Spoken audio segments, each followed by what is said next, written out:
And one thing about going to the key of B, and you may have heard me do it, this opens up some interesting open string possibilities that don't occur in the key of C. So when I'm going 2, 5, and C that doesn't resolve, then I might go.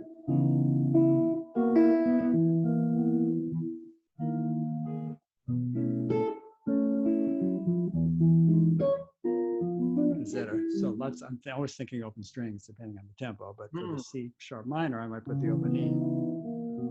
And I might for the F sharp, I might even use the open G.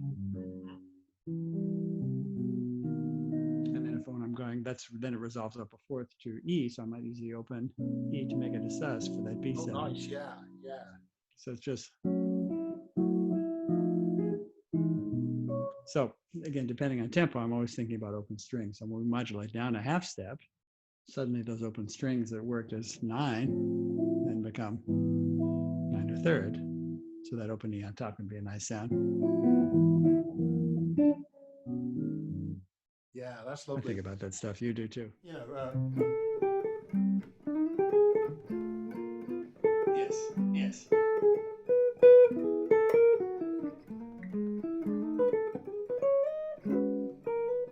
Yes. You know, and also if, you know, what I've started doing a lot lately is just making sure I go down to the other end and think about all that in that more sort of tenory register, because you can't obviously play the big block chords there, but you can, you know, you can sort of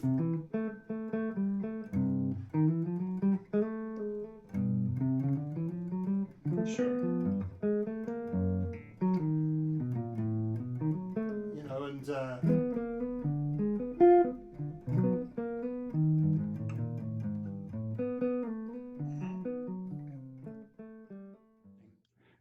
you know, another strategy that Mick Goodrick talks about is putting yourself in a little box, which is kind of what you're saying, but the box might also be, for example, trying to play melodies. He talks about unitar, so taking a tune and just trying to play a solo on one string. So we're playing Nobody Else But Me.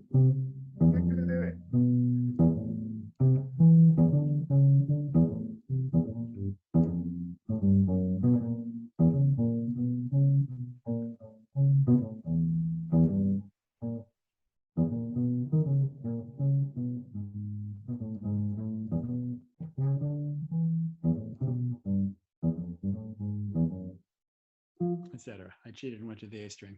Yeah. So, I mean, could you do that for a chorus actually on a tune? Probably not, but is that an interesting exercise? Or maybe restrict yourself to the bottom 3 frets, or don't go below the 12th fret on the top 3 strings.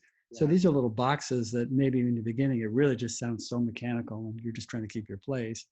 But starting from this really small place musically, 1 string or 3 strings on the bottom 3 frets only. And these are little drills that might create some musical ideas that you could then extrapolate out in a larger sense of how you would normally play. So deliberately choosing to limit yourself at the beginning of the solo or as a practice exercise for 5 minutes on something can be useful.